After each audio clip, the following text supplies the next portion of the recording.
Good morning and good afternoon. As folks are still arriving, we'll get started in just a moment.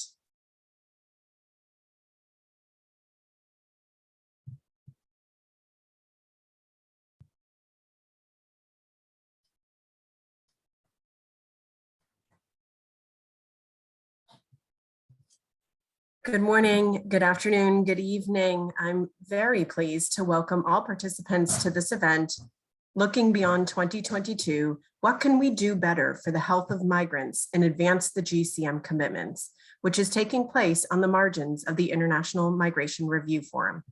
My name is Kate Dodson, and I'm the Vice President for Global Health at the United Nations Foundation. I'll be your moderator today. I'd like to thank the co-organizers of this event, the World Health Organization, the governments of Portugal, the Kingdom of Thailand, and the Kingdom of Morocco, the International Organization for Migration, the United Nations Population Fund, or UNFPA, UNICEF, the International Federation of Red Cross and Red Crescent Societies, the International Federation of Medical Students Associations, and the Platform for International Cooperation on Undocumented Migrants, or PICUM. Before we begin, I have a few housekeeping notes. First, a reminder that this meeting will be recorded. We welcome your questions later in the session during the Q&A segment of our high-level panel. We ask that you please write your questions using the Q&A function on this Zoom screen, probably at the bottom of your screen, so that we can have an interactive discussion. Or you may also use the raise hand function on Zoom if you would like to make your intervention orally, and we'll be happy to promote you to be able to make that intervention. We're here today to discuss how, together, we can do more to strengthen and protect the health of migrants globally and advance the commitments of the Global Compact of Migration. When UN member states adopted the GCM in 2018, they sent a powerful political message that migration and refugee matters are central to the Sustainable Development Agenda and recognized the need for a comprehensive approach to human mobility and enhanced cooperation at the global level. As we gather here today, there are over 280 million international migrants, of which 35.5 million are children, who often live without the full enjoyment of the right to health or access to healthcare. Our objectives here could not be more important.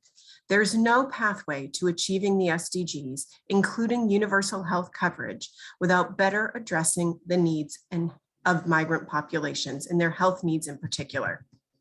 Today's event is an opportunity to share lessons and commitments that have effectively integrated and addressed the health of migrants in global and country efforts since the GCM was adopted in 2018. Also, to discuss recommendations beyond the IMRF, especially for policymakers and practitioners. And last, to galvanize action to advance the GCM health-related commitments. As we begin today, I'm pleased to introduce a video message from Dr. Tedros Adhanom Ghebreyesus, Director General of the World Health Organization. Following Dr. Tedros's video, we'll have an esteemed set of opening speakers, followed by an interactive panel discussion. Now I'm here to now please welcome Dr. Tedros.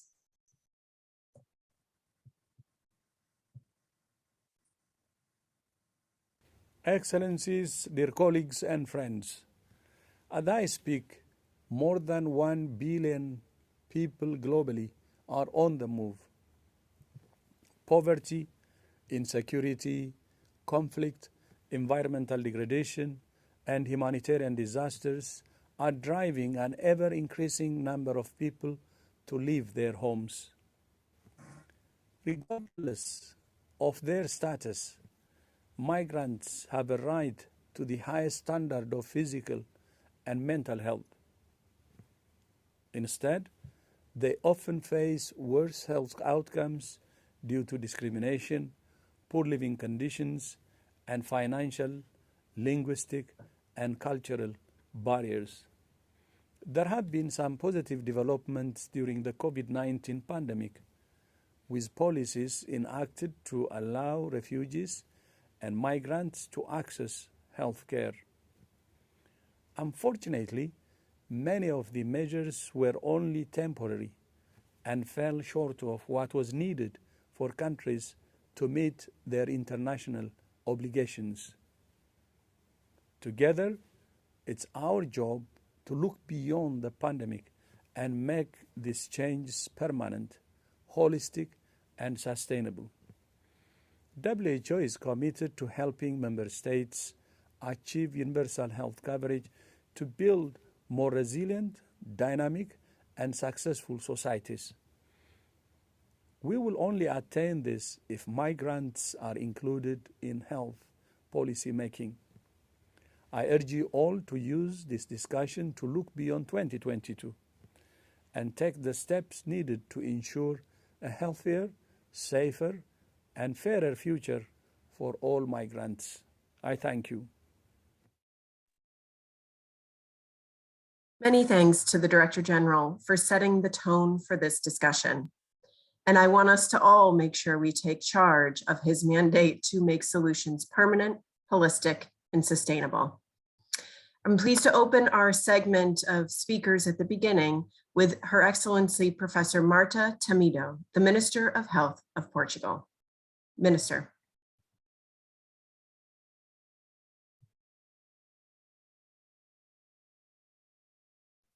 Minister, excuse me, I believe you're muted, if you could.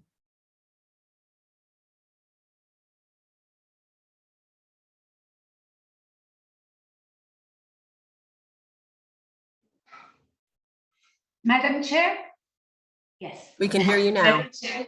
Yes, thank you so much. Madam Chair, Mr. Director General of the World Health Organization, distinguished colleagues, ladies and gentlemen, I'm honored to speak to you today in this timely event that we are glad to co-sponsor along with our fellow countries, Morocco and Thailand, at the margins of the International Migration Review Forum. This is a topic of great importance and global reach. In the past, migration was often seen as a crisis for transit and host countries, but it has been and continues to be a fundamental and enriching aspect of every society. The COVID-19 pandemic has shown the interdependencies between the health and well-being of refugees and migrants and those of the host countries. This is one of the lessons we learn. No one is safe until everyone is safe. Portugal is a long defender of the integration and equitable treatment of migrants. According to our national law, everyone may have access to national health service, regardless of their nationality, economic, social, and cultural conditions. This was particularly relevant during the pandemic because it allowed migrants and refugees to get vaccinated free of charge by showing only an ID. Our commitment to facilitating safe, responsible, and dignified migration also led us to engage in the process of creation of the Global Compact for Safe, Orderly, and Regular Migration, an involvement which goes back to 2016. The GCM is a wide-ranging agreement that has led to better migration governance in practice and will continue to have far-reaching implications, not just for the million people worldwide who are on the move outside of their countries of origin, but also for the host communities. Portugal, one of the first countries in the world to approve was one of the first countries in the world to approve a national plan focused on the implementation of the GCM. This plan encompasses different areas and is also linked to other national policies.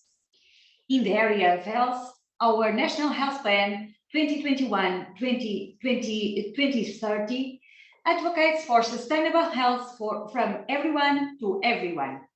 It is strongly focused on ending health inequalities, having a comprehensive view of health issues and their causes, and ensuring access to quality health and promoting well-being for all.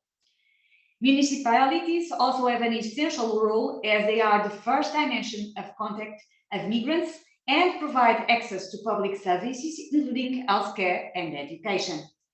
They also have municipal plans for the integration of migrants that foresee measures such as the training of healthcare workers and intercultural mediation services. Despite having measures implemented at different levels, national and local, they are complementary and aimed at fulfilling the same goal, which is to reduce inequalities and improve quality care to all. We strive to see the most vulnerable not as a burden, but as an opportunity to implement more resilient, inclusive, and effective health policies to make sure that no one is left behind. Thank you. Many thanks, Honorable Minister. Thank you for being with us today and sharing your national experience in advancing the GCM in Portugal, including at the local levels and municipalities. We'll hear next from Thailand's permanent representative to the United Nations, His Excellency Ambassador Surya Chinwadongsi, who will join us to make an intervention from Thailand. Ambassador. Yes, thank you, Kate. I hope you can hear me. First of all, Minister Marta from Portugal, thank you for your inspiring remarks. Director General Ismail from Morocco, distinguished delegates, dear colleagues. It is an honor and pleasure for Thailand to be part of this important event along with fellow co-sponsors and organizers, Portugal, Morocco, and other partners. We specifically thank the WHO and IOM for spearheading a series of information sessions, dialogue series, and other activities to bring attention to the issue of migrant health in the lead up to the International Migration Review Forum, which Thailand is proud to be part of.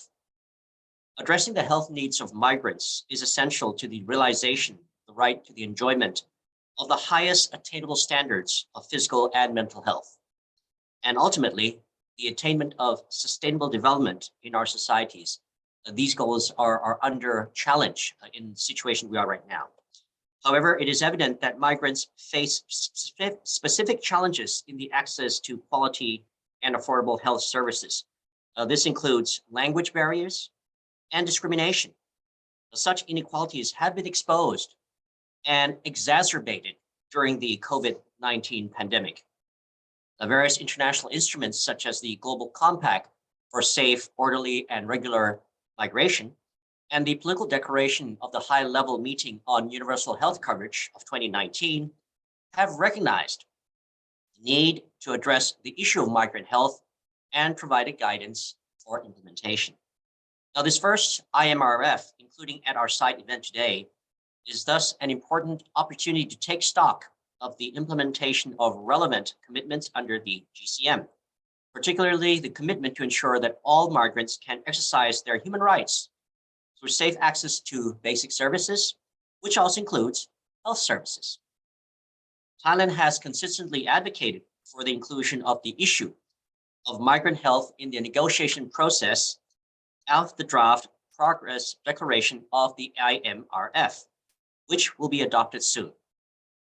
We are pleased that the draft declaration, member states will commit to provide migrants with safe access to basic services in line with universal health coverage, UHC, and to integrate public health considerations into migration policies, as well as incorporating the health needs of migrants in national and local healthcare services.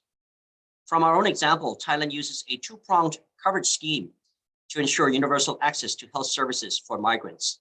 One is the Social Security Scheme for documented migrant workers in the formal sector, and two, the Migrant Health Insurance Card Scheme for undocumented migrant workers and their dependents, irrespective of their documentation status. Draft declaration also rightly recognizes the positive role and contribution of migrants in responding to and recovering from the COVID-19 pandemic. In the case of Thailand, we have established the Migrant Health Worker and Volunteers Program to promote and support the work of migrant health volunteers in their communities, and to hire migrant workers in public health facilities. This is in order to create an enabling environment to access health services for migrants. Notwithstanding the work done thus far, Thailand recognizes there are still challenges to overcome, and these include issue of coverage gaps of undocumented migrants and the sustainable financing of migrant health coverage schemes. Now, dear colleagues, as a GCM champion country and co-chair of the group of friends of universal health coverage and global health, Thailand is committed to promote the issue of migrant health and universal health coverage in the UN and elsewhere, including in the process towards the high-level meeting on UHC in 2023. We stand ready to continue to work with all partners and stakeholders to truly achieve our goal of universal health coverage. In closing, I look forward to learning from the experience of the prominent experts that we have in the panel today, and I wish all of you a fruitful discussion. Thank you. Many thanks, Ambassador Chindawangse, for your remarks and both your personal and your mission's leadership on these really important and intersectoral agendas. The last speaker in our opening segment will be Mr. Ismail Chakori, the Director General and Head of Global Affairs for the Department of Morocco's Ministry of Foreign Affairs, the African Cooperation and Moroccan Expatriates. Mr. Chakori, over to you, please.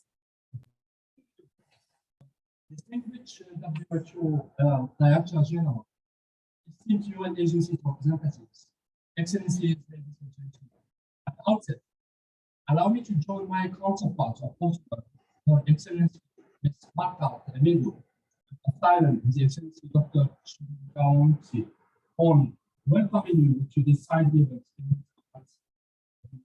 and advancing our commitment, especially those related to the health of migrants, both physical and mental. Equally, I would like to extend my warmest thanks and gratitude to the entirety of the family that has been constantly coordinating with IOM, and all other key stakeholders to ensure the full enjoyment of the right to health, as well as full and equitable access to healthcare to all, including those who are in vulnerable situations, namely migrants. The theme of our event this morning is important and more than a level, as the international community is trying to build back better in the post-COVID era, ensure universal health coverage, and to catalyze action to global health and migration agendas in our various public policies. The Kingdom of Morocco is fully aware that migration and health are inextricably linked and key to sustainable development. Unfortunately, the COVID-19 pandemic has revealed further these interdependencies and unveiled the urgency of action. My country shared a deep belief that universal health coverage will not be truly universal, nor the HGG 3.8 and HGG 10.7 achieved unless health service coverage and financial protection measures in all countries include all those who are in vulnerable situations, particularly migrants, refugees, and displaced persons. Morocco sees this opportunity to renew its commitments within the framework of the GCM to the inclusion and protection of migrants, whose health-related objectives goes hand with the UHSC agenda and the WHO Global Action Plan 2019-2023. As part of the Moroccan national immigration and asylum strategy that is fully consistent with His Majesty King Mohammed VI's nomination as African leader on the issue of migration, Morocco has adopted a national strategic plan on health and immigration 2021-2025 that is consistent with Morocco's staunch engagement in favor of human rights and international cooperation to improve access of migrants to preventive and medical care services. Accordingly, the implementation of this strategic plan is structured around 5 strategic axes: strengthening surveillance, monitoring, evaluation, and research, health promotion and prevention, appropriate care, governance, capacity building of stakeholders.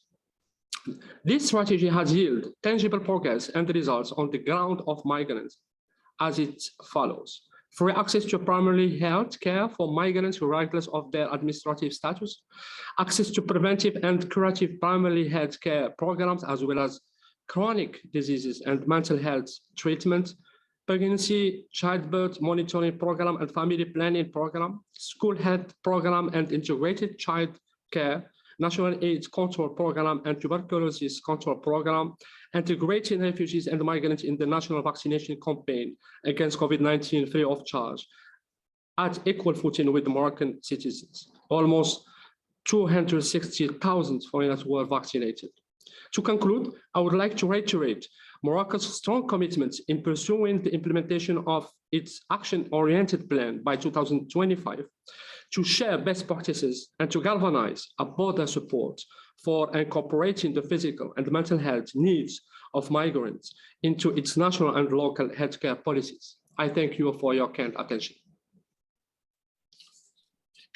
Thank you, Mr. Chakori, and to all of our esteemed speakers joining us this morning to share these powerful opening remarks. We know a few of you have other things to attend to, including the opening of the forum. So again, thank you for joining us this morning. The themes of local, national, and global leadership on this agenda, of integrating migrants into health services and schemes as a part of advancing on national health goals, and the right to health of migrant communities in these initial interventions, and they have set the stage for a fruitful discussion with our high-level panel. We'll now turn to the next segment of the event. The panel that we have this morning is a unique opportunity to hear from leaders across the migration and health sectors to discuss promising practices and commitments for strengthening refugees and migrants' inclusion in the health programs at national and country levels, and to propose actions that should be taken by stakeholders, building on the momentum of the IMRF this week. I'll start by asking each panelist a framing question, which I'd kindly remind them they'll have about 4 minutes to respond to. We then hope for our audience and viewers tuning in to add your thoughts and questions. A reminder, if members of the audience have questions for the panelists, we have enabled the raise hand and Q&A functions on this Zoom. You may write your questions in the Q&A function so that we can address your question later during the discussion. I see a few of you have done that already. If you'd like to convey your question orally, please use that raise hand function and you'll be promoted in Zoom to be able to ask live. With that, I'd like to begin by introducing our first panelist, Dr. Santino Severoni, Director of the WHO Health and Migration Program. Dr. Severoni, what are your recommended actions for member states so that they make progress towards the GCM, while also engaging in the priorities set in the WHO Global Action Plan and realizing UHC and the right to health for migrants? Dr. Severoni. Thank you, Kate. Before proposing concrete recommendations, let's start with the overall pictures. Migrants remain among the most vulnerable and sometimes discriminated member of our society, often lacking the enjoyment of rights, despite their economic, technical, social, and cultural contribution to communities. The overload of health services and the perceived association between migration and pandemic can result in discrimination, xenophobia, and lack of access for migrants to basic public services, including quality and culturally appropriate health services. The COVID-19 pandemic reinforced why we must protect the most vulnerable and how to maintain our collaborative efforts towards health equity. The WHO Part Together survey done in the early months of the pandemic with over 30,000 respondents across the globe show at least 50% of respondents who did not seek medical care in case of suspected COVID-19 symptoms because of lack of financial resources or fear of deportation. Well, this is simply unacceptable. But positive development also occurred. Some promising practices in migrants' health have just been shared today from 3 distinguished member states. All of them are champion countries in migration network. All of them champion country also in promoting right to health. But other example can be shared from the WHO Global Evidence Review and Health on Migration series. Countries have adopted health policies to improve migrant access to health service by mitigating the manifold consequence of COVID-19, widening healthcare coverage and accessibility of services, and launching communication campaigns to improve the accessibility of healthcare for migrants. Nevertheless, many migrant-sensitive policies today have coexisted with discriminatory practices, including sometimes poor access to COVID-19 vaccines. Good health does not only protect migrants, but also their host communities and allow the whole of society to prosper. This is a matter of public health. And as our Director General said times and again, we are not safe until we are all safe. Our main recommendation today is to reconnect and reinforce international commitments. In the 2030 Sustainable Development Goals, the WHO Global Action Plan on Refugees and Migrants, the Political Declaration of Universal Health Coverage, the Global Compact for Migration, and the Member State pledge to guarantee access to quality healthcare service for migrants will foster inclusive society and contribute to right-based health systems, global health security, health promotion, and public effort to reduce health inequalities. Universal health coverage provides a precious opportunity to promote a more coherent and integrated approach to health beyond treating specific diseases for all population. However, universal coverage is only a reality if health systems take account of all community members, including migrants. Many of the temporary changes seen during the pandemic might be a step closer to universal health coverage. However, this is an opportunity to make those changes permanent, ensure migrants have equal access to health services, and build back better. The operationalization of the WHO Global Competency Standards for Refugees and Migrant Health Service and its guides recognize the importance of strengthening the health workforce to provide people-centered and culturally sensitive health services. This might require modification or improving regulatory and legal framework to address the specific health needs of those populations. In conclusion, in long term, states must scale up investment in the health system that are capable to deliver migrant inclusive health services. Additionally, health system must be prepared to respond to new and emerging challenges, not just health, but also climate and other, for example. We hope to create momentum for political will and further commitment to strong multi-sectoral partnership and policies. I thank you for your attention. Thank you so much, Dr. Severoni. My next question is for Ms. Jacqueline Wiekers, the Director of Migration Health at the International Organization for Migration. Ms. Wiekers, what are your recommendations on the scope for further international cooperation on health and migration in order to promote the implementation of the GCM and achieve the relevant international health and development goals? Thank you, Kate, and good morning, afternoon, everybody. It's my pleasure to join you all in this side event today at the first IMRF alongside key governments, UN and civil society partners. The ongoing discussions at this first IMRF have presented an extraordinary opportunity to ensure that international cooperation can firmly address health along with other key thematic areas in the implementation of the GCM objectives. In the past 2 years, we have learned that equitable access to health services and socioeconomic inclusion of and support for vulnerable people on the move should remain a priority, even or rather especially during a time of public health crisis. And that promotion of health for migrants needs solutions that extend beyond national boundaries to facilitate timely interventions for both migrants and the receiving communities. Even before this pandemic, our experience around the world showed that migration health issues cannot be resolved by the health sector alone, as health outcomes for migrants across the humanitarian development nexus are very much dependent on policies in other sectors like social development, foreign policy, security, employment, environment, just to name a few. Therefore, promoting policy coherence both vertically, meaning at global, national, and local level, as well as horizontally, so between sectors, to mainstream health into the implementation of the GCM objectives will be critical to further international cooperation on migration health.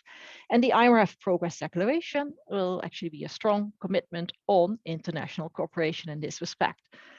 Now, looking beyond the IMRF, some other key recommendations include ensuring that migrants and migration-related issues are well integrated in the ongoing negotiations for the new pandemic preparedness treaty and related strengthening of national capacities for promoting health security.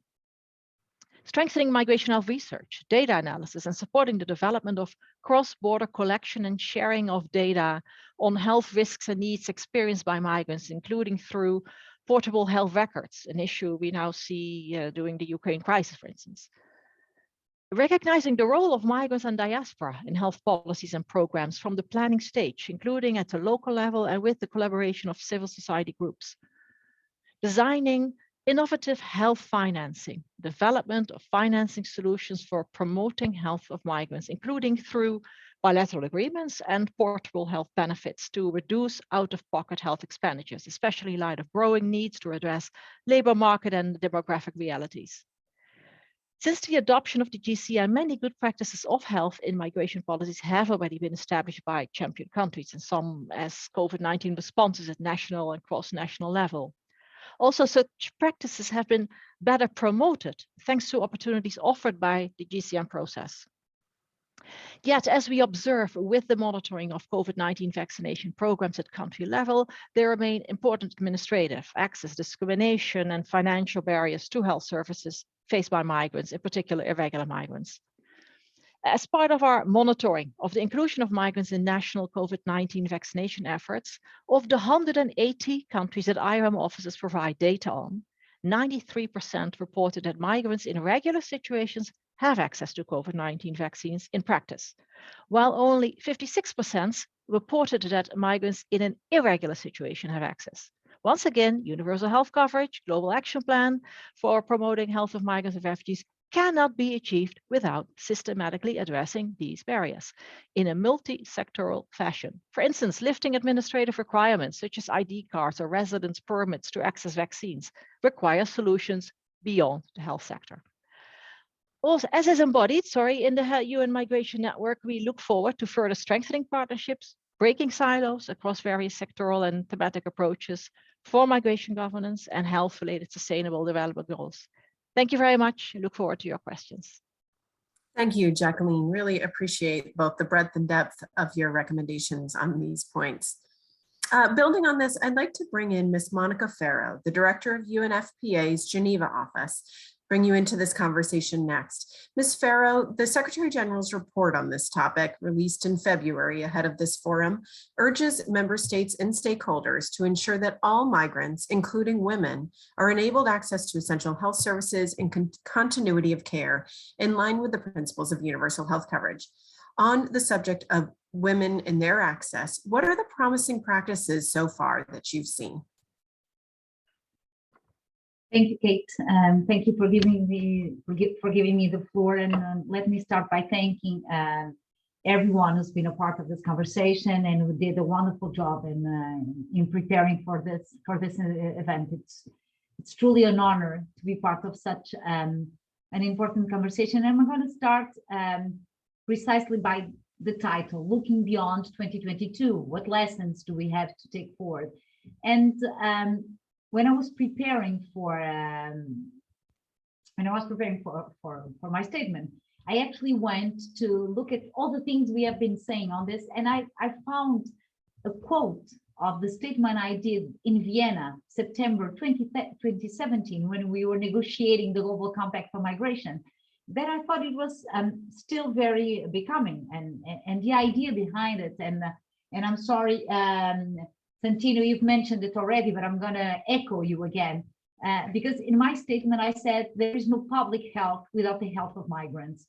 The health of migrants should not be considered separately from the health of the overall population. Providing adequate standards of health care for migrants is not only important for population health, it's also fundamental to protect and promote the human rights of migrants as well as of those of the host communities. So the GCM is really a milestone, and now we have it in our hands to take it to the next level. And this is why, Kate, I'm going to focus on recommendations relating to women and what we've seen from our programs that really works, that really makes a difference.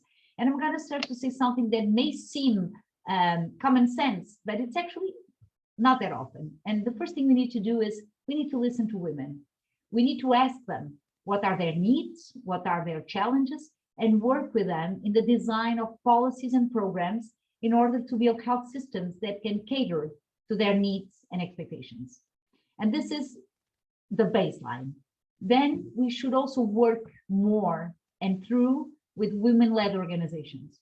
We are talking about most of the time with organizations that are grassroots organizations. They have an insight and they have a hands-on approach that is really critical to make healthcare responses be effective and deliver on the outcomes that we actually are aiming for. And of course, this also requires funding. And this is why UNFPA, as most of you will know, are dedicating a more substantive part of our humanitarian funding, for instance, to projects that are actually delivered by women-led organizations. Also, the other thing that we are seeing from the field that really works is to consider the continuum, to consider destination, transit, or origin, also as the Secretary General report recommends. We are, of course, very proud to collaborate with IOM and WHO in securing access to sexual and reproductive health and rights for all migrants, particularly women and girls, across the migration cycle. And that's very important for us. And we really need to emphasize the continuity of care for populations on the move as they transition through countries where health systems are different, both in terms of inclusion of migrants, regardless of their administrative status, in universal health care, and also the type of services they can have access to. And as we know, the disparities can have a negative impact, especially in the continuum of care that is required for women and girls and who are migrating. So we know that migrants face challenges in accessing health services in both countries of transit and destination. And this situation, as I've just mentioned, is even more acute for women and girls. The risks increasing and access to protection and health services, they decline, including in countries of transit. In emergency situations, as we all know, the risks of pregnancy intensify, and we are talking about heightened risks of complications or even miscarriage due to a decreased access to health services combined. There's also an increase of lack of health professionals and facilities. And when sexual and reproductive health services are provided and health systems are strengthened, we help to save lives. We build better better health situations, and we also enhance the capacity to address gender-based violence. Service should, of course, encompass access to quality family planning. This is what works. Prenatal and postnatal care, clinical management of post-birth care, and education and information on sexual and reproductive health. We've also seen that the SG report is a clarion call to end discrimination, xenophobia, misinformation, and stigmatizing associated with migrants. And this can trickle down to healthcare systems and healthcare providers in various degrees of virulence, and we've seen that. So some of our good practices in Eastern European countries where health workers from the same nationality or language as the women seeking for services, including midwives, they were integrated into the health system in order to provide care that is more sensitive to the social cultural needs of women and girls migrants, and also help with the continuum that I was mentioning. And to finalize, let me quote my executive director, Natalia Cannon.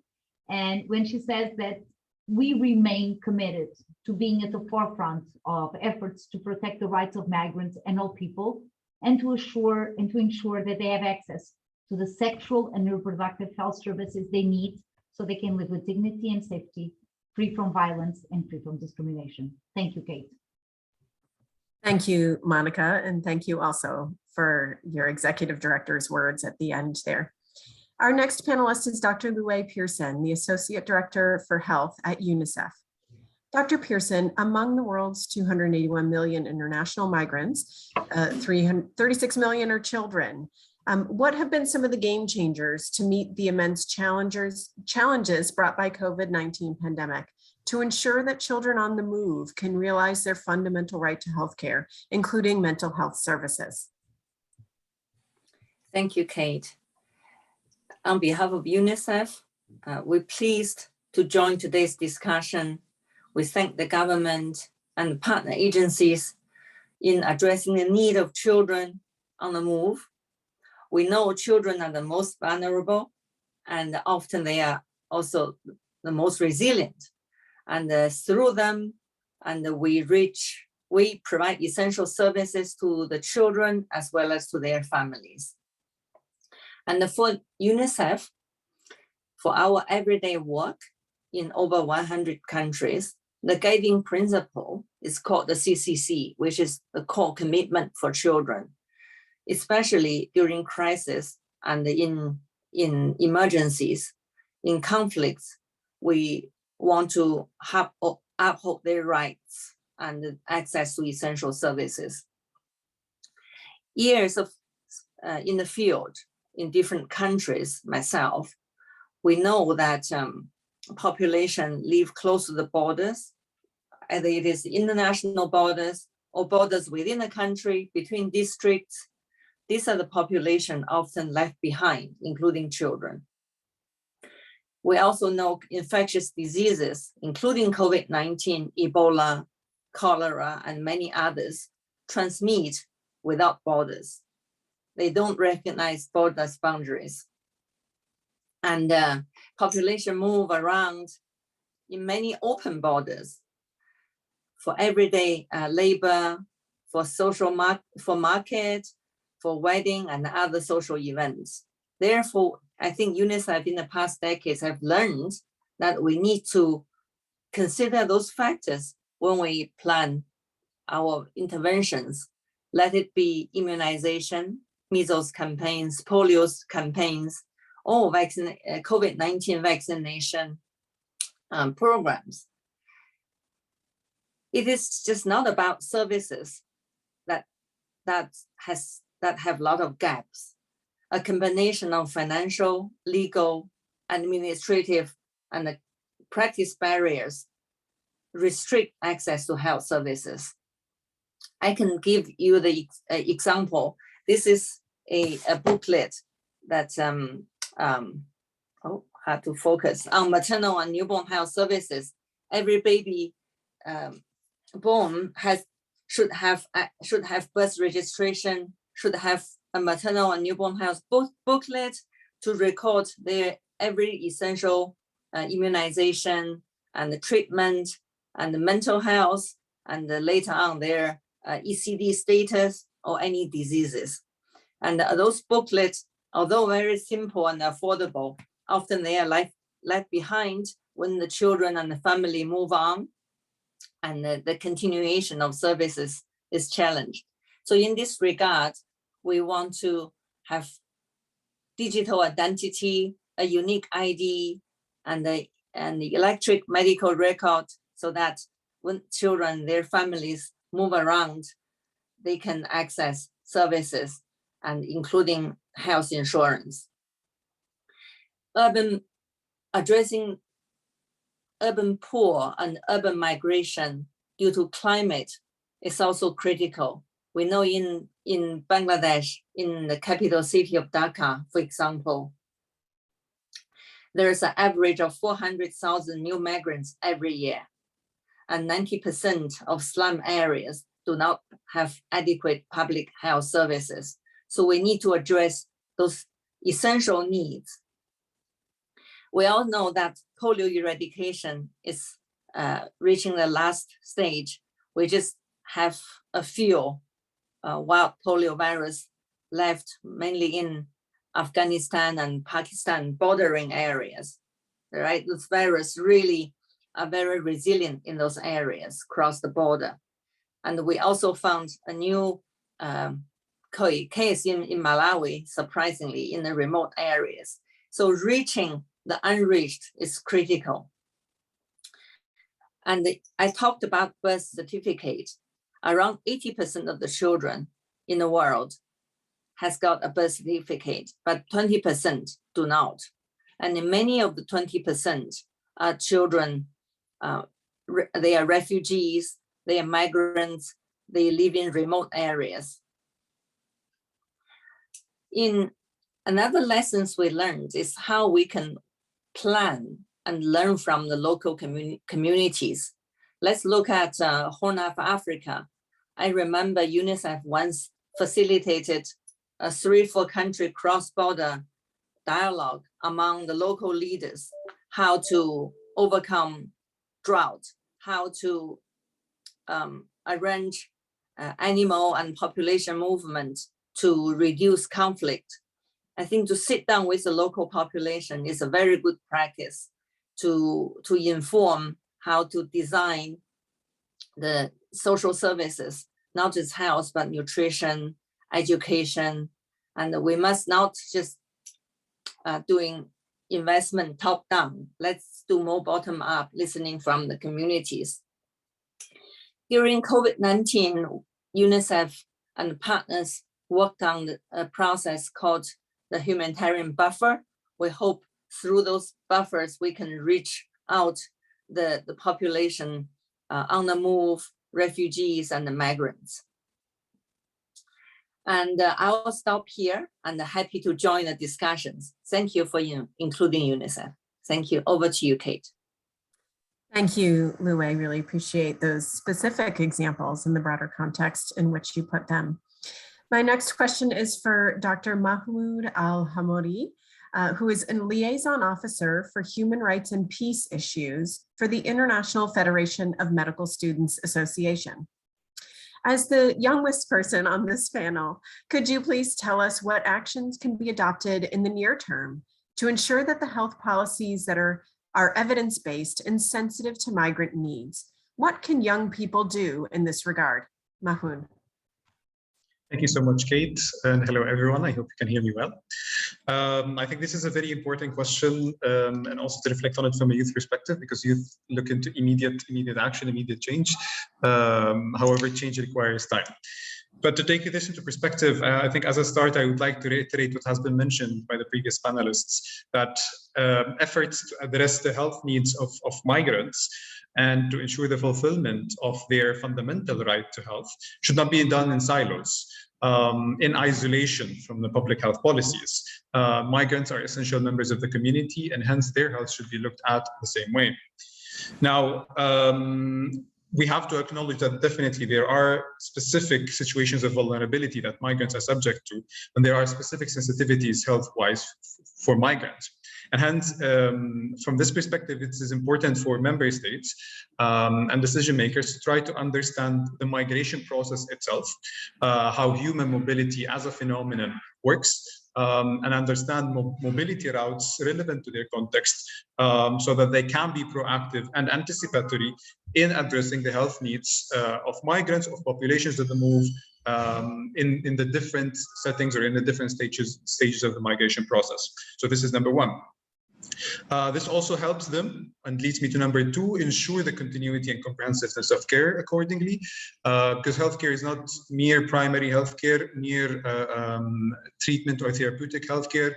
There is preventive healthcare, there is additional services or other essential services such as mental health and psychosocial support, such as SRHR as well as highlighted. So it's very important with this understanding, or transform this understanding into an operational implementation of health provision, ensuring the continuity of the services, but also ensuring the comprehensiveness of the services and care. Third, it is also very important for member states to consider how their existing policies, migration policies specifically, impact and determine the health of migrants. Because migrants do not necessarily come with very much different health needs, but rather are subjected to this differential needs or to these situations of vulnerability through the policies they are subjected to, through the biased, let's say, policies, through the discriminatory policies, or let's say insensitive policies to the different populations that might receive health services. Fourth, also considering that migrants come with the hesitancy to engage and to integrate in the community itself, to the social barriers, to cultural barriers, language barriers, and of course there is also the economical barriers and the stigmatization that's put on them. So with that in mind, it's very important for member states, for healthcare providers, to be proactive in reaching those migrants that are further behind through community-based interventions, breaking the structural barriers of healthcare in structural settings, and also breaking the social and cultural barriers that prevent migrants from accessing the health services. Finally, from the perspectives of healthcare decision makers, let's say, or governments and member states, Yes, data on migration might be still limited, but we have to acknowledge that there is a fair pool of data on migration, on populations on the move. And it's very important to utilize and make use of this data available for the benefit of health services, to make health services, to make health policies also sensitive to the needs of migrants accordingly. Now, taking a youth perspective into migration, we think that in the specific context of migration, youth are a crucial catalyst for social inclusion and integration, especially as they represent a big part of the population on the move, but also as they are at developing in a development phase of their lives. And this makes them more readily acceptable of the differences that migrants come with, more readily acceptable of the, and more readily acceptable of the migrant populations that come into their communities.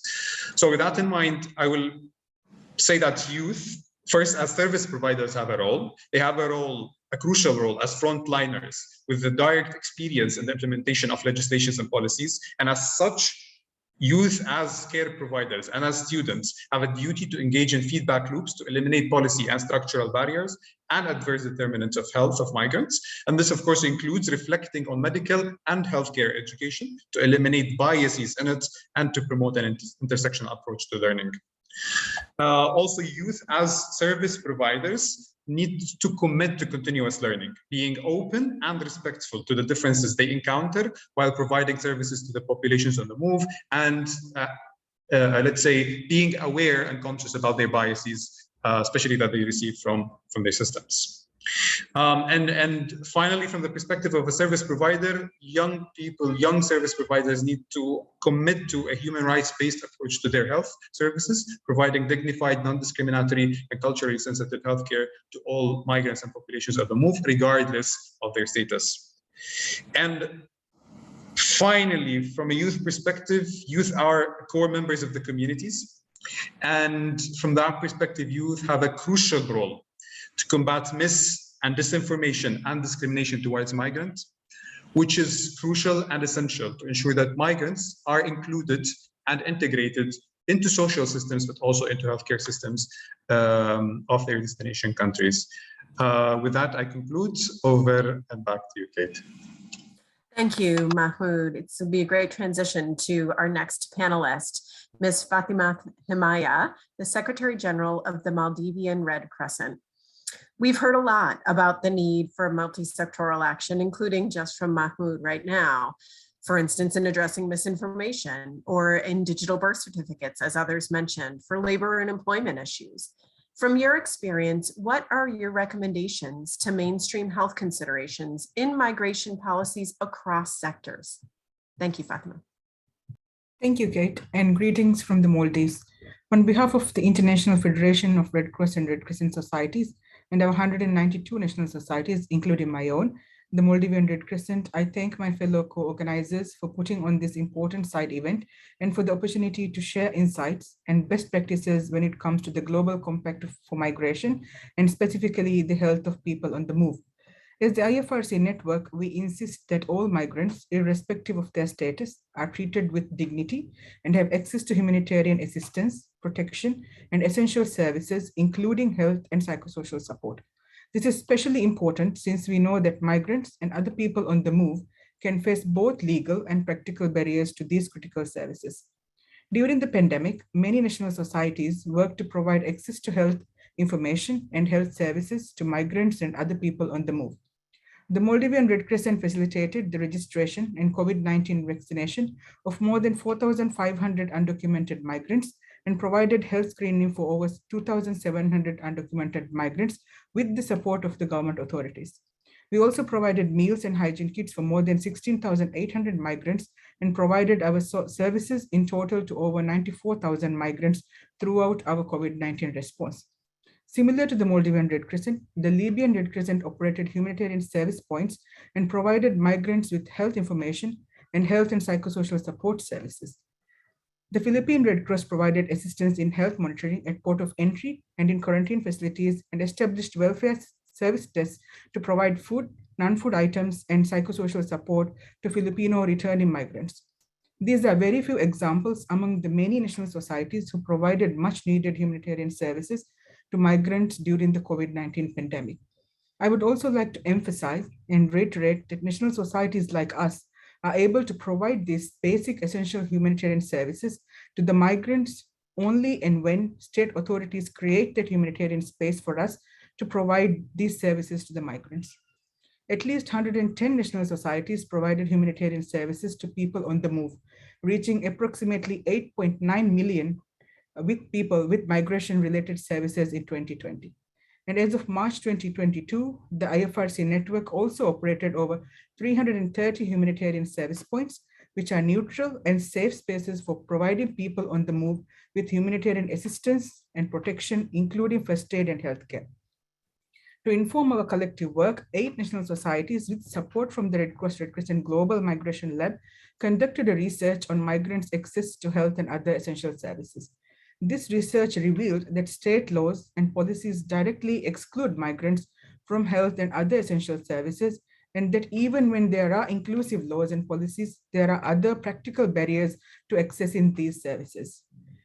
I will provide few recommendations on how to mainstream health services for migrants across sectors. First, states need to ensure that all migrants, irrespective of status, have access to health and essential services at all stages of their journey, consistent with the principle of non-discrimination. And this includes, but is not limited to, access to shelter, food, healthcare, including emergency services and maternal and pediatric care, psychosocial support services, water, sanitation, and hygiene services, access to information, legal assistance, and protection services. Second, states need to address formal and informal barriers to access to health and other essential services, including discriminatory laws and policies, discriminatory practices, prohibitive costs, as well as fear of arrest, detention, or deportation by separating immigration enforcement activities from service provision. Third, and finally, states should draw on the support of local organizations like National Red Cross and Red Crescent societies to build the trust and community engagement and to facilitate the inclusion of migrants, people on the move, and others in vulnerable situations. Thank you once again for the opportunity, and I'm very glad and honored to be part of this very important discussion. Thank you, Kate. Thank you so much, Fatima. And for our last panelist, Ms. Michelle Lavoie, the Director of the Platform for International Cooperation on Undocumented Migrants. Could you outline, please, Michelle, a few key actions taken by governments during COVID-19 to ensure access to quality and culturally appropriate health services for migrants, regardless of their status, that you wish to see made permanent?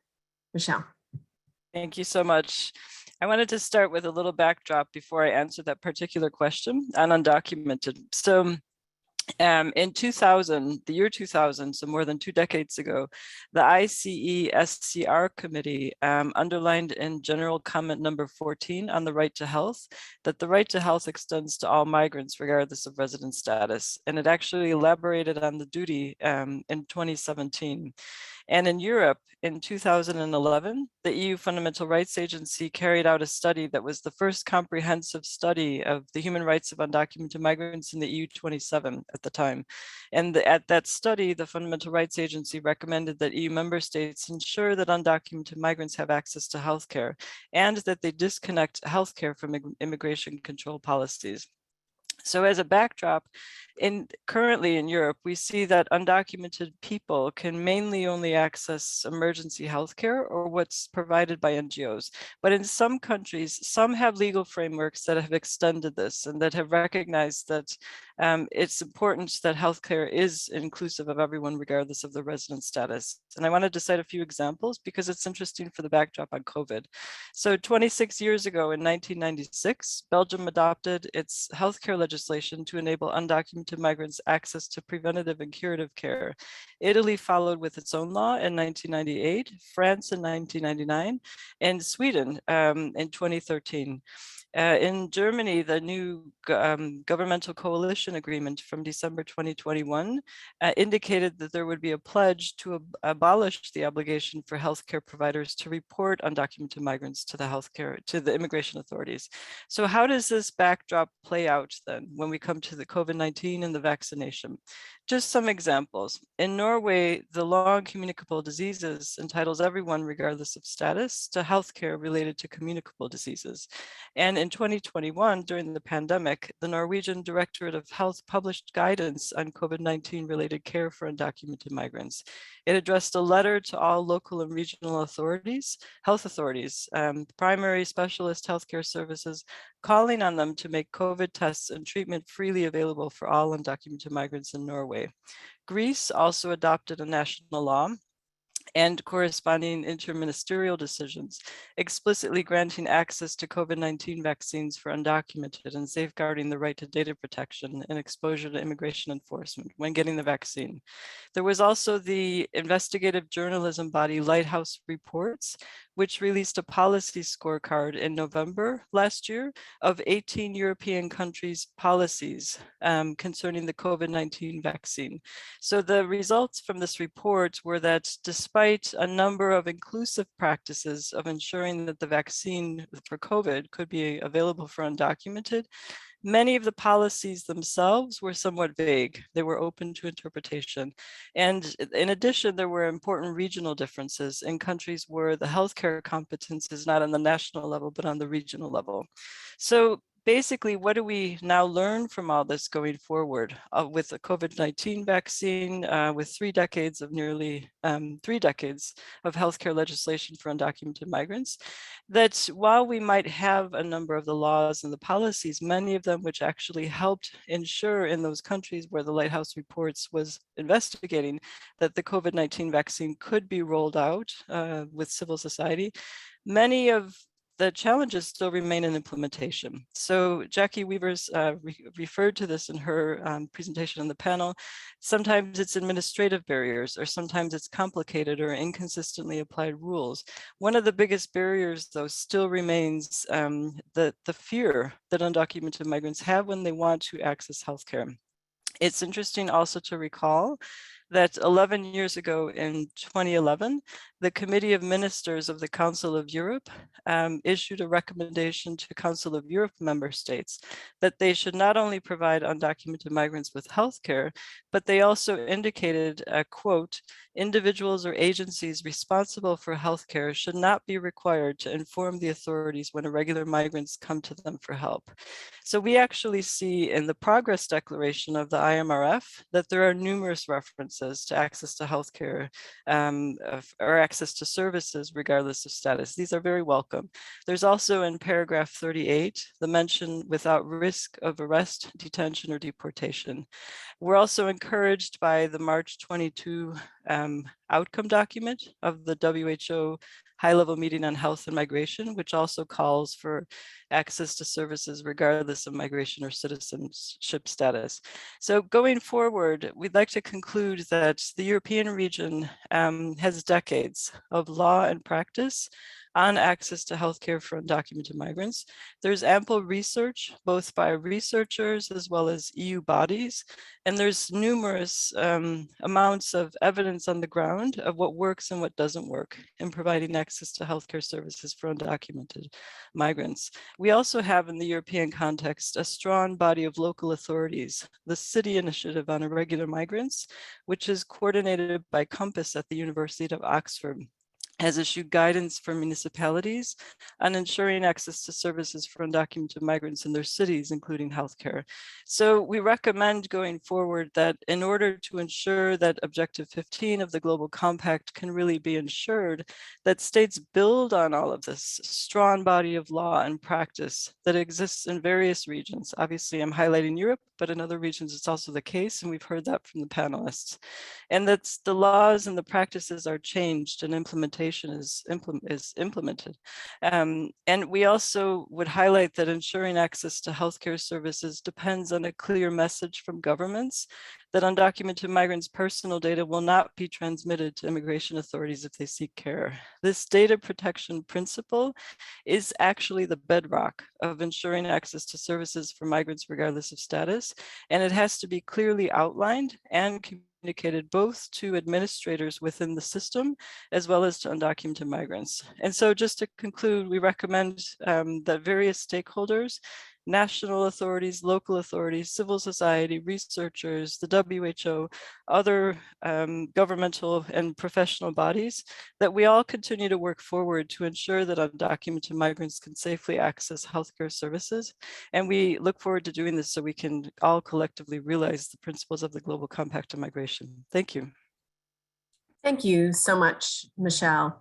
I'm now going to turn, we've already had such a rich set of insights from all of our panelists, and I'm now going to turn to some questions that have already come in from our audience in the Q&A pop-up box on Zoom.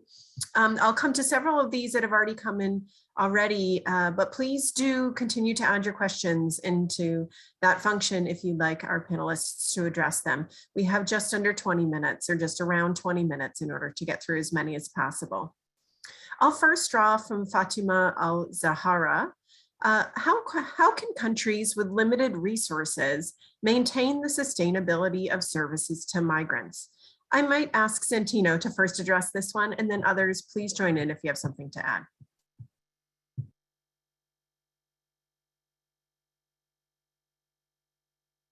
Sorry, I don't think I got the question. Can you please, Kate, repeat? Oh, of course. How can countries with limited resources maintain the sustainability of services to migrants? Well, the challenge, the issue of countries with limited resources has been object of very intense debate since the discussion and the negotiation of the Global Compact.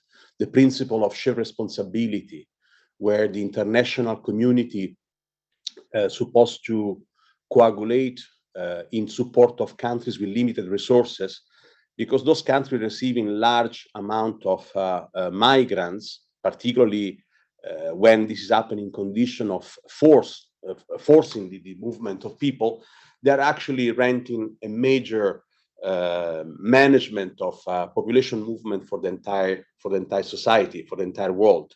So the issue of shared responsibility, the issue of international partnership, collaboration among countries is paramount in this effect.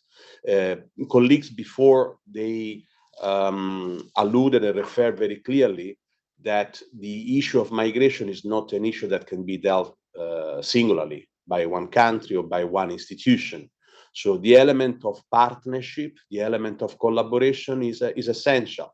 And this also the juice in the spirit of the UN network and the Global Compact, which try to align the entire world around shared priorities and principles, and really work together for the implementation then of those objectives, and together implementing and monitoring. That's what we are seeing today in the discussion of the MRF, the progresses and renewed commitment for the future.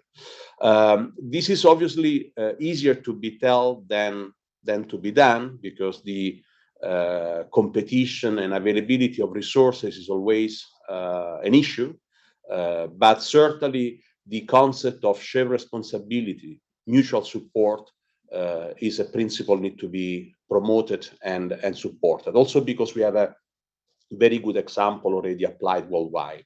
I don't want to mention them, but we know very well situations where the entire community got in support of countries which were receiving large migration flows. Thank you. Thank you, Santino. Any other panelists have a quick burning thought to answer that question? I'm happy to move on to the next. Fatima. Yes, I think I just wanted to add to the question regarding limitation of resources. And I think we would all agree that when it comes to the provision of public health services, there's no country where the resources are sufficient to provide services to the population itself.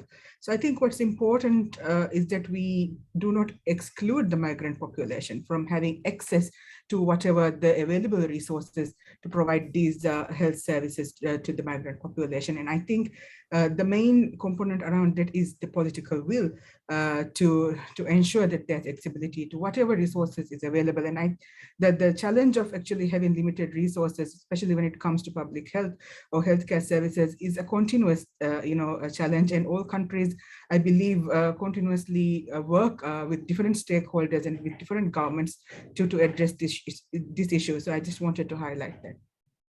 Thank you for doing so. There's a question from an anonymous question asker, but addresses some of the themes that were earlier brought up by some panelists on how to reduce barriers for refugees or potentially migrants more generally, who are trained as healthcare practitioners and service providers to enable them to practice and gain employment.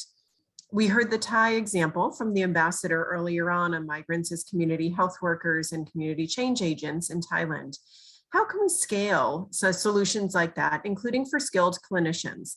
I wonder who might want to address that. Jacqueline, Mahmood.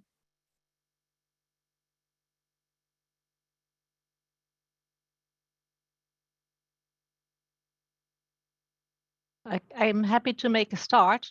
It can be answered by many, also WHO, actually recognition of important international that the international recruitment of health personnel is a big issue. We all know that it is extremely important to ensure that that migrants can, clinicians and non-clinicians by the way, can have an active participation in societies. And in fact, especially in this topic, the contribution of health professionals can be extremely important. Now, we see this actually as we speak. We are at the moment in a neighboring country of Ukraine negotiating with the Ministry of Health that Ukrainians with important health specialisms can exercise their jobs.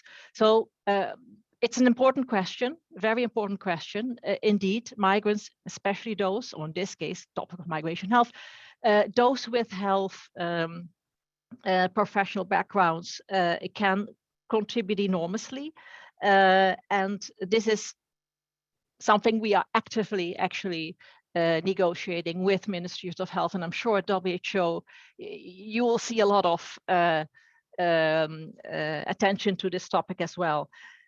I have answers to some of the other questions, but I think I better wait for that. Maybe you want to first continue on this particular topic. Great. Mahmoud, do you have something that you want to add? I'm certainly happy to go back to Santino.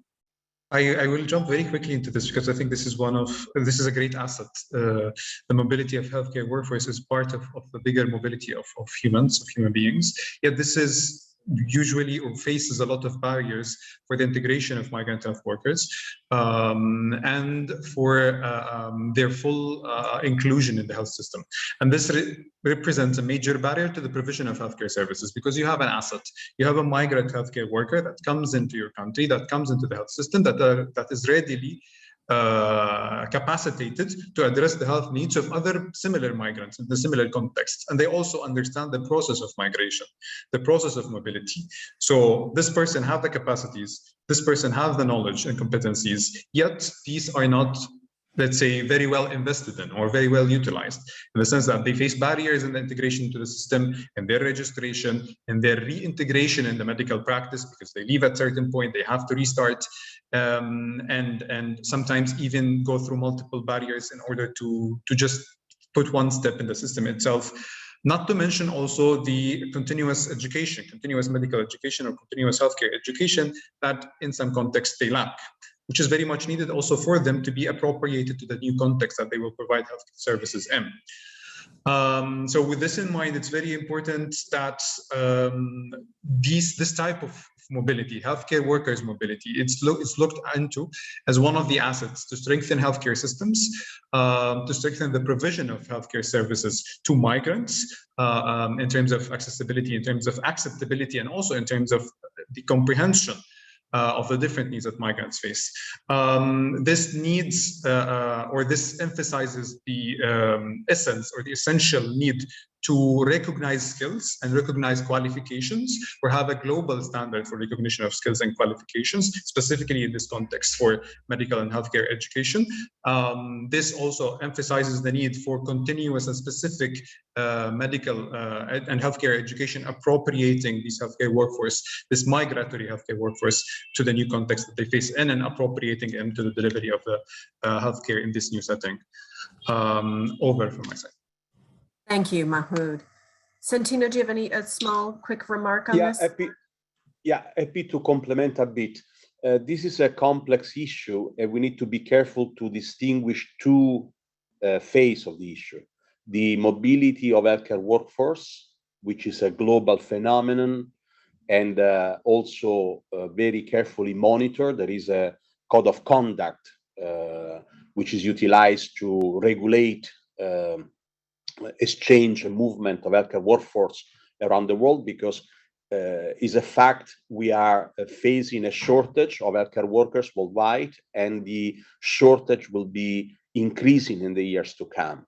And the concerns that we are having as a WHO, that the movement is mostly south versus north for obvious economic conditions and opportunities. Then there is the employment, which is more related to an emergency context of healthcare workers which are forced to leave the country of residence because of a conflict, because of a crisis, because of whatever condition is putting those population on the move. And this has been object of very careful consideration. In reality, there are a number of very solid initiatives to try to take advantage of this resource, which is available sadly and could be extraordinarily important to help to manage the health needs at the destination place, especially in the case of forced migration, where a large influx of people is manifesting at the arrival point. This was the case of Syrians in Turkey. Turkey had been establishing more than 250 primary care posts, and have been launching in parallel a program of recognition or fast retraining of healthcare workers in order to put them to work in pair with Turkish healthcare workers. Those health posts that became so efficient that they are offering medical care assistance to Syrian refugees and the community, the population of the community where those health posts are located. There were similar experiences in Germany, but here you need to consider that there is no resistance to utilize them, but there is a concern to prevent issue of malpractice and legal issues, because at the end of the day, the healthcare workers has to work with patients. So there is an issue of a language barrier, knowing the system, knowing the protocols. So it's a bit of a complex issue. Anyhow, just to conclude, there are very solid initiatives. Now, Jacqueline mentioned what's going on with Ukraine, but there was also the platform to support Syrian students to continue their medical education during the war. So really plenty of initiatives not to underutilize this precious manpower, let's say, if I can call it like that, in a moment of crisis. Thank you, Santino. Great to unpack that question among several of you. There's a question here from Emmanuel Kakuza around how to ensure access to sustainable diets or quality nutrition for refugees and migrants, especially amidst in fragile food system environments, and I'll add in an environment of heightening food insecurity. There's another question on access to mental health services in particular. I wonder if, Lue, you're still with us. I might ask you to come in on this first. Certainly, Monica, you may have things to add on the mental health side as well. Lue, are you still with us? Okay, Monica, maybe I'll come to you on mental health.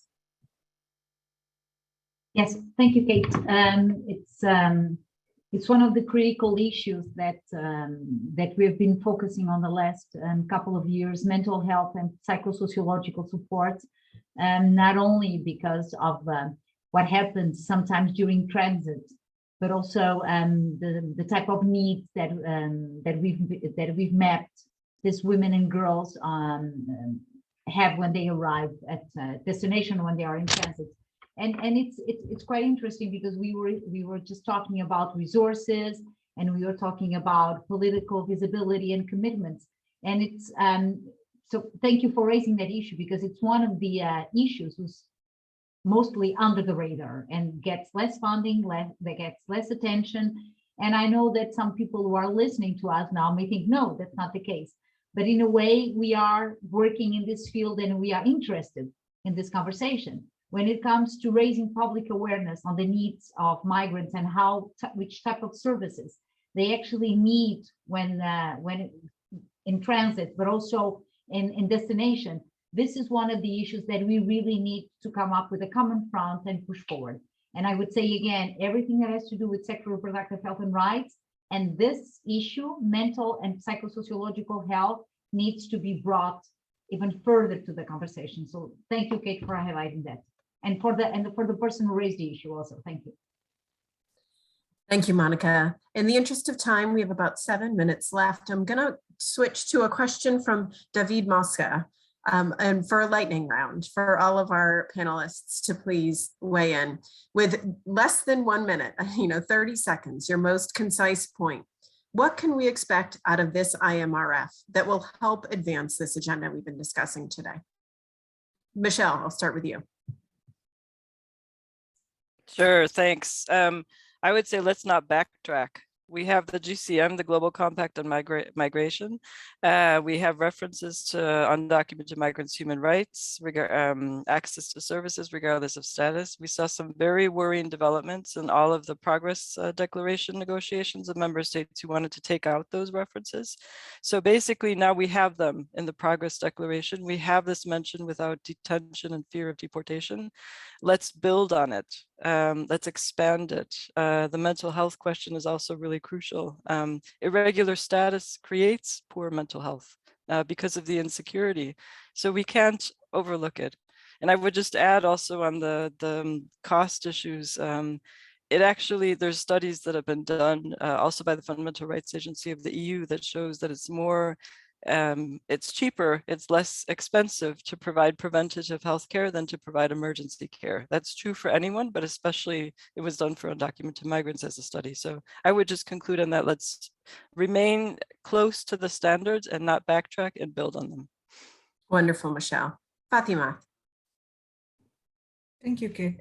I would say it's working with partners and not in silos. And the issues related with migrants is not an issue that could be addressed by the state authorities itself or by any other humanitarian organization by itself. And from our experience, what I mentioned as in my remarks as well, the most important thing is that humanitarian organizations like the Red Cross, Red Crescent, and national societies like the Maldivian Red Crescent is given that humanitarian space to provide very critical and essential services to migrants. And I think, I hope that during this forum and in many other discussions that would be taking place in the coming days, that that the state authorities realize that in order to work towards the GCM, that we need to work with partners. And national societies like us are mandated by law to be auxiliary to the government. And we, in many countries, not only in the Maldives, the Red Cross Red Crescent societies stand strong with the governments to work and to face these challenges, to fill the gaps and to make sure that the most vulnerable migrants addressed and their service needs are addressed, and we provide the essential services. So that's it from my side. Thank you. Thank you, Fatima. Jacqueline. Hi, you caught me by surprise. I didn't know you were going to be next. Okay, very short, and not to repeat, expect a strong declaration, clear commitments, and clear reporting mechanism. We have to have accountability, bold political will to change the continuing toxic narrative around migration, do away with myths, through facts, proper promotion, and promote the importance of the contribution of migrants to development and the importance of diversity and solidarity in our societies. Perfect. Jacqueline, that's great. Thank you. Mahmoud, if you want to add in, what are your expectations out of this IMRF to advance this agenda? Okay, also, I will try to be quick and to the point. I think that the reflection on and the momentum created by the response towards COVID-19 pandemic in terms of health service provision and in terms of outweighing the structural barriers towards migrant integration is crucial, is essential. And hence, I think the two main expectations I would have, or we would have, is first that this progress needs to be strengthened and this momentum need to be built upon. And the second thing is that we need, and member states need to learn from the gaps that made the response to the COVID-19 pandemic even more exacerbating and more challenging towards migrant and towards general populations. Over. Thank you, Mahmoud. Monica, I'll come to you next.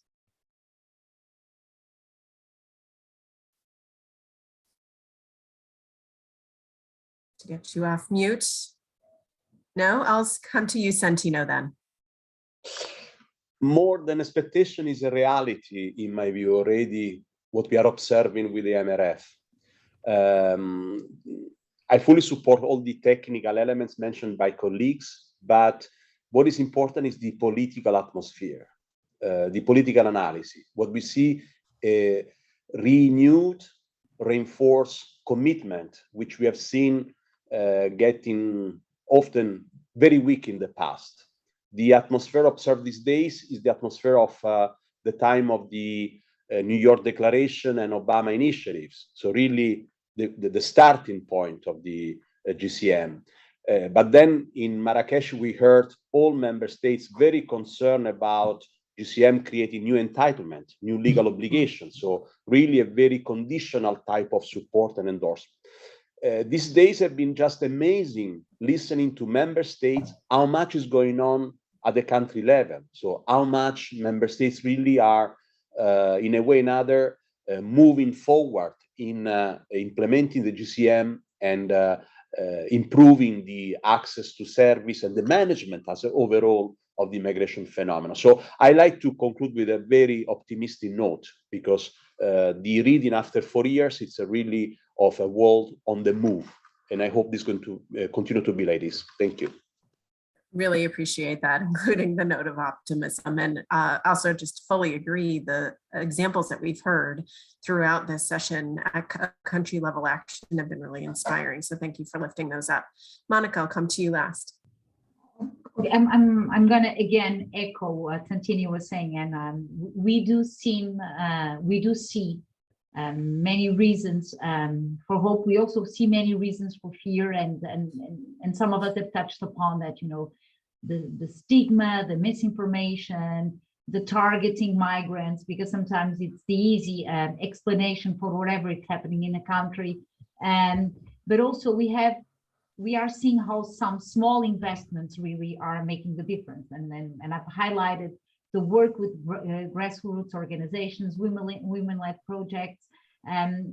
So, you know, I'm gonna end quoting one of my Portuguese favorite authors, and I'm also Portuguese, when he says, you know, when he was born, he used to say, when I was born, every words that we needed to save the world had already been written.